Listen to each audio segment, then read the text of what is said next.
What's up, everybody? It's Darrell here with the Orange County Vulcan Riders Association. I am doing another video.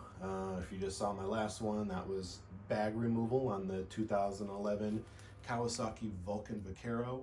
I'm going to do another video here on the rear brakes. When I bought the vehicle, when I bought the bike, I bought it from someone who did not do regular maintenance on it. Even getting it home, which wasn't too far from where I purchased it, one of the first things that I did was check fluids, or oil change. Oil changes first, and I checked the rad fluid, and reservoir was bone dry. When I flushed it, not much came out. So this guy was a very short way away from the bike just completely locking up on him. He was going to overheat. So flushed all that out. Again, I didn't create any content for that, which I should have. That would have probably been helpful to some people. But nevertheless, I'm starting that now. I do have the bags off, which was on my last video. Now I'm gonna do the brakes, rear brakes. I have not done them yet, and again, the guy didn't do any maintenance. He admitted oil. I don't even know if he did an oil change, if he probably just added oil, which I'm guessing is what he did, and gas. That was it. So I've already done the front brakes. As you know, there are the two calipers, brake pads, sets of brake pads up front. So that was already completed. Rear, you can see here, there's just the one on the side. I'm gonna go ahead and get this removed, get the caliper off, take a look at the pads, see how bad they are, and then I'm gonna go ahead and install some new pads. I know people have a preference of pads. I'm not gonna get into that debate.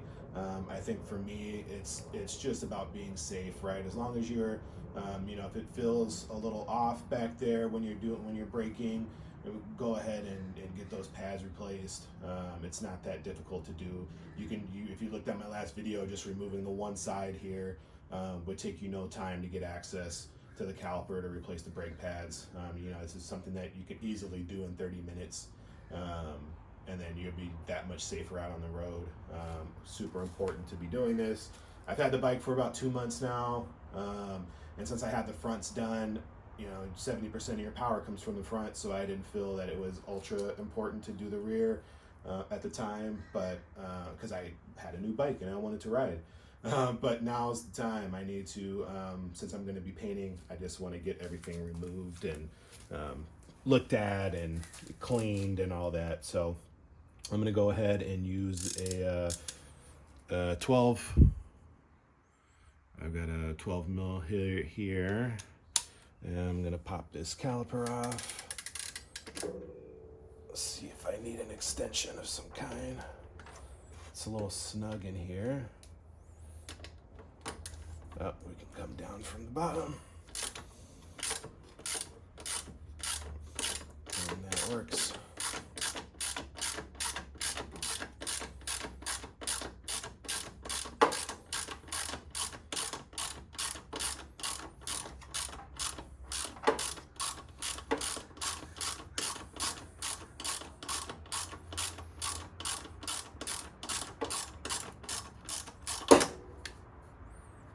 Come on, you.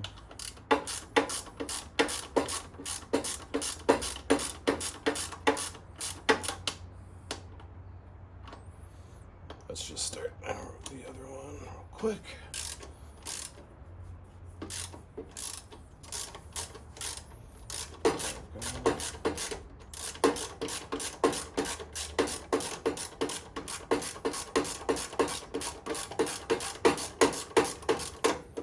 That one's coming off pretty easily. Just go ahead and use my fingers. So I just said in my last video, I don't have, there goes one. I've been riding for just over a year now. I think May of last year I started riding, and you know, looking on some of the forums and just kind of reaching out to different shops in the area just to see how much they would charge to do certain things. It's just like a car, man, right? Like they, because they know how to do the job and they know how to do it right. Hopefully, you hope they know how to do it right. They charge a good amount for work that can easily be done by anyone. You don't really have to have much experience. You know, having a manual helps.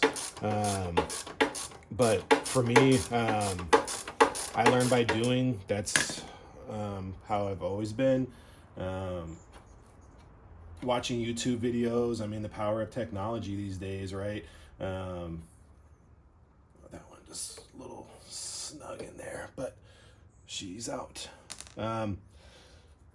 Yeah, it was easy to just, you know, find a couple videos and just kind of see how things get done. And once you start removing things and you start looking at things, I mean, a lot of it is very self-explanatory on the bike, right? I mean, this isn't a Tesla we're looking at breaking down. I mean, it's a motorcycle, right?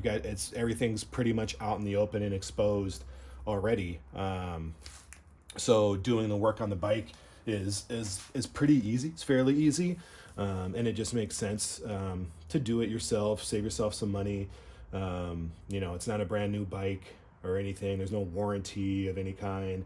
And then this way, I also know that things have been done, right? I mean, you can take it to a shop, you can take it to somebody and ask them to do the work, and they can say, yeah, I've done the work, but you don't always know the quality of the work that's getting done on the bike.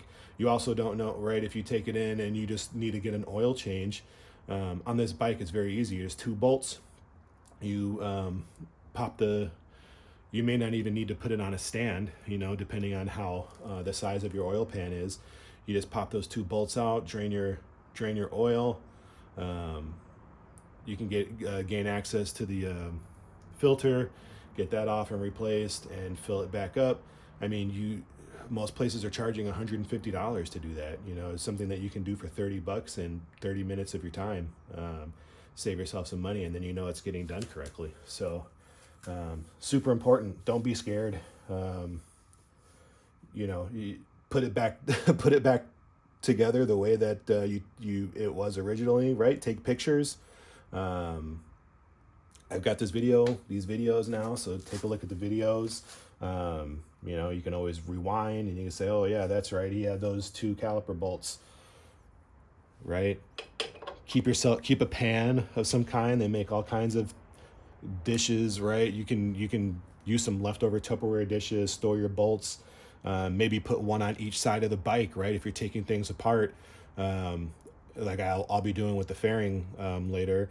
Keep the bolts on the right side and on a container on the right side of the bike. The bolts on the left side and on the left side of the bike, right? Maybe you have bolts that go in the front. Keep another one at a container that goes in the front. Little things like that just to help you out and remember. So at the end, you're not saying to yourself, "Oh man, I've got extra bolts. Where did those come from?" You'll know. All right, caliper. It's off here. Most people will use a towel or something and set it down over here. Nah, I'm not too concerned about it. So I've got it off. Now I have access to the pads here.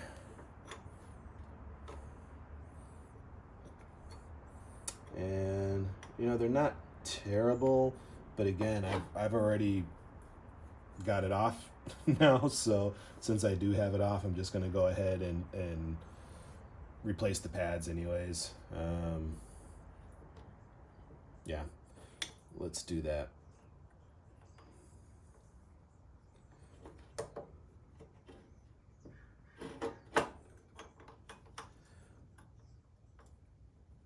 Okay.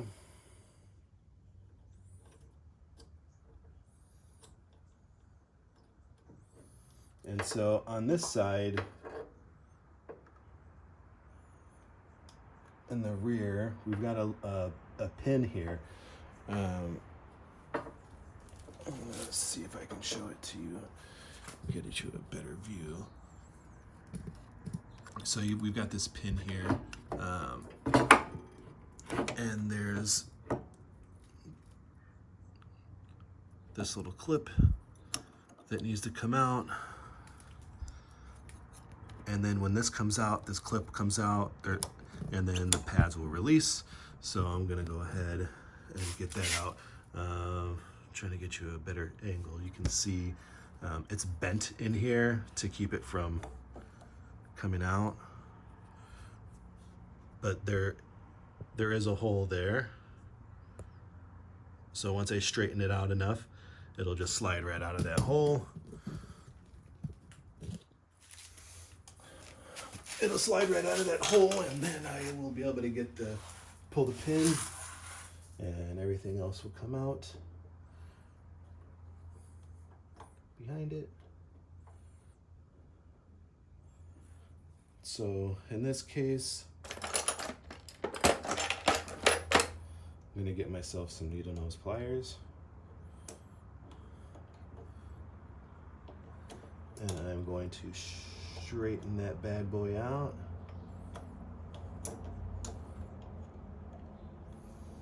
So again, this is like I just mentioned, we want to make sure that whatever we're doing, that we do the same thing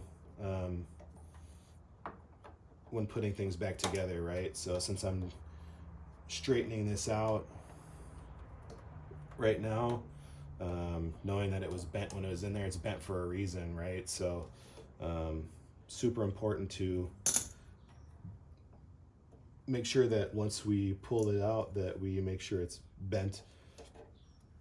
That side's being a pain in the butt. So I'm going to do the other side. I've got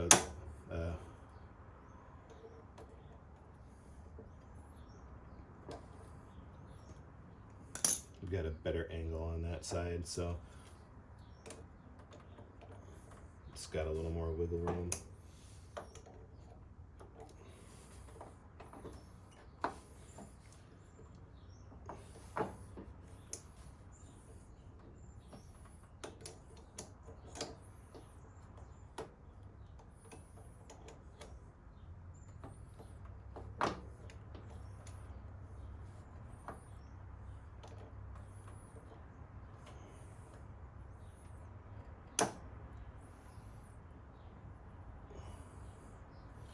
And this is the first time that I'm doing it on this bike. Some people may have already done this and it might have been easier for them. There might be a different way that they've done it, and I'm attempting to do it right now, but this is the way that I did it on my 09.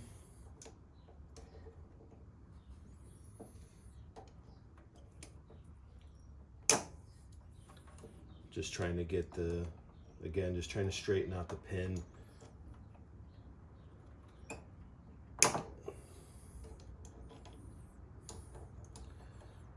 Just trying to straighten it out just enough that it comes out.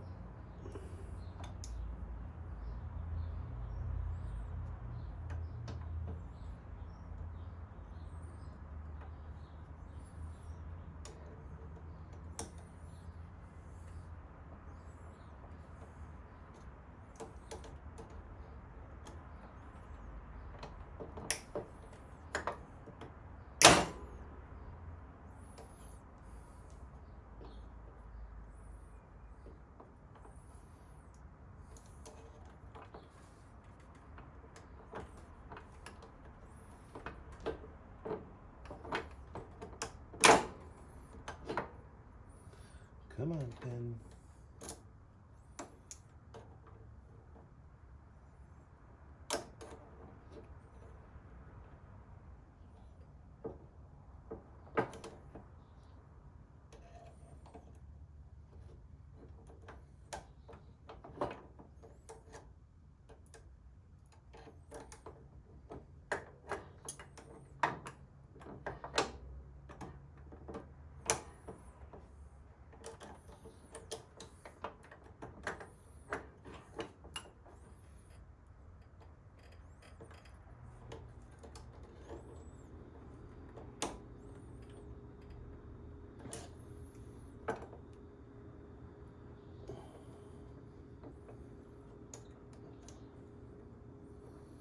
Sorry you guys are going through this torture to get this pin out, but you can see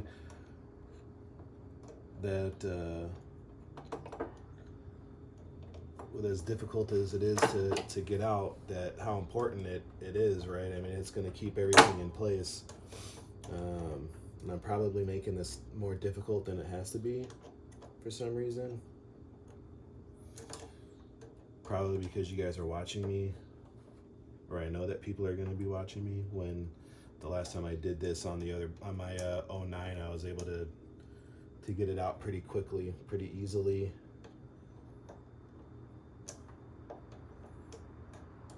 But here I am struggling to get this little pin out.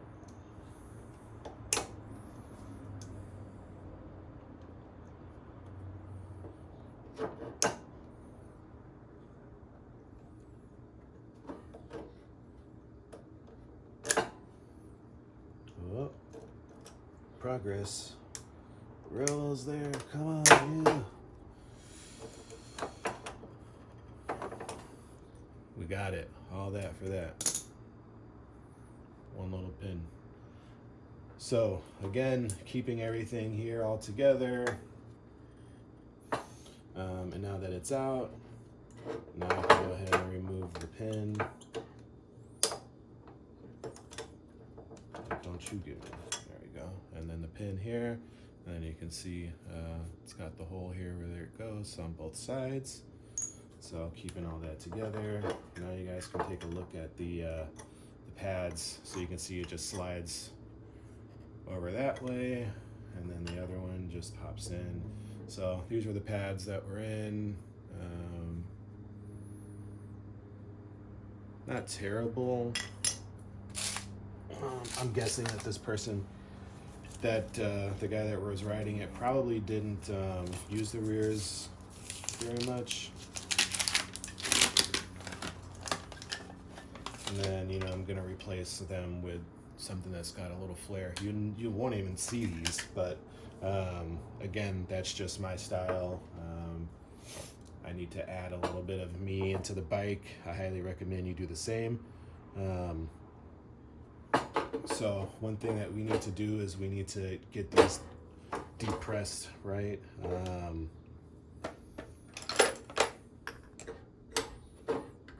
Let's see if this bad boy will fit right into there. I think it'll fit enough. So what I'm doing here is I'm depressing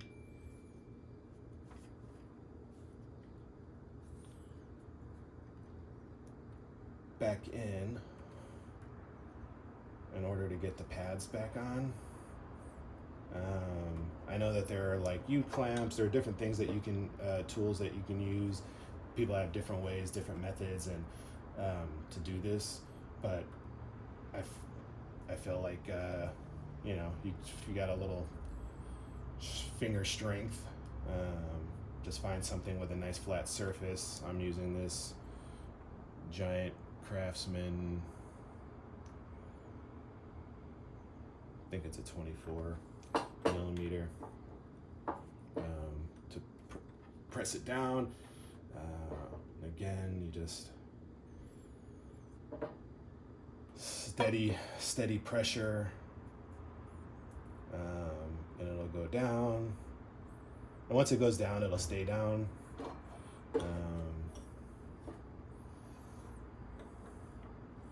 Might be enough. We'll just test it out here.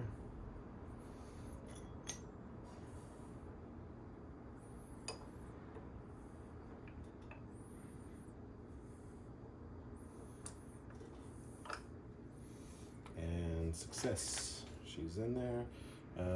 Same thing on this side. We have to remember that one side goes into the pin, and one side is going to go right back into here. Slide that on. There we go. And what I'm looking for is a bit of a gap I want to be able to have a gap so that I can squeeze it back onto the rotor from there, and that should be plenty.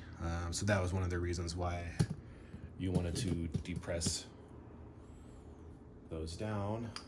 So you take everything, slide it over the rotor. Oh, you know what? Before we do that, we need to put our little pin back in.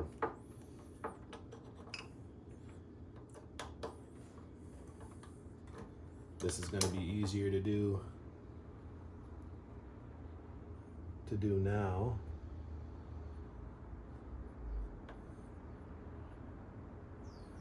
Versus later.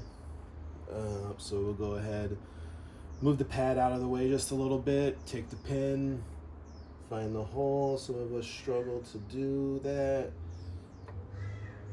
myself included. Pop that bad boy in there. And then once you have it in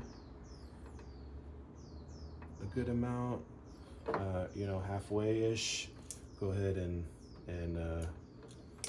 spin it up slightly. This is just going to help make sure that everything stays in, right? I've already said that. It's there for a reason. Don't omit putting it back in there because you feel like you know better.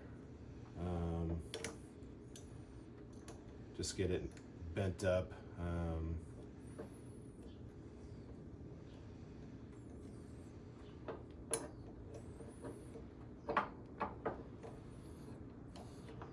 And the other side up.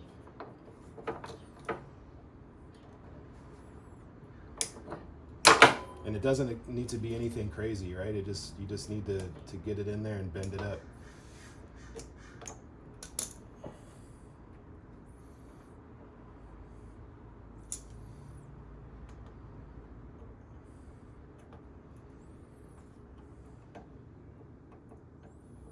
And of course, since I struggled to get it off, I'm going to struggle to get it back on.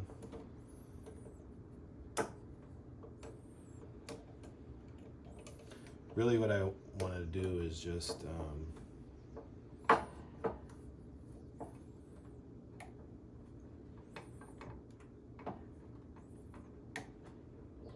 we go.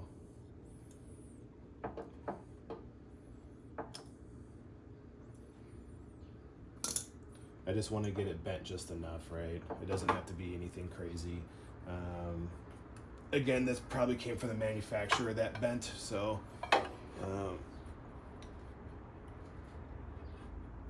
I just wanted to get it back on there. Go ahead and pop your bolts back in there. Bolt number 1, bolt number 2. Grab your tool.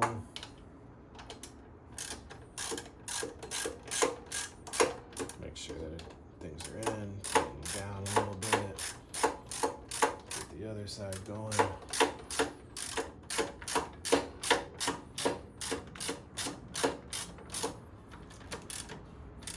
Tighten that one down. Back to the bottom.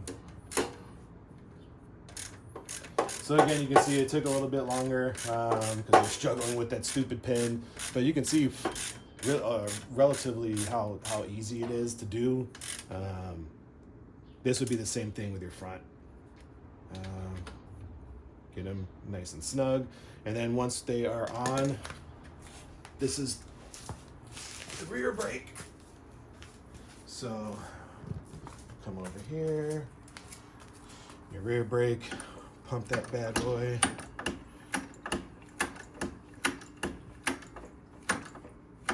Until it's nice and tight. And we're there. So it's that easy. I mean, this video ran 24 minutes. So you had to hear me talk. But again, I said it would be under 30. The bag removal itself, if you watched my last video, that takes a couple minutes. Yeah, so under 30 minutes, as long as you're not struggling with the pin, you can get that done, get the bag replaced, and you're back out on the road. So in my next video, I am going to be removing the front fairing, so stay tuned for that.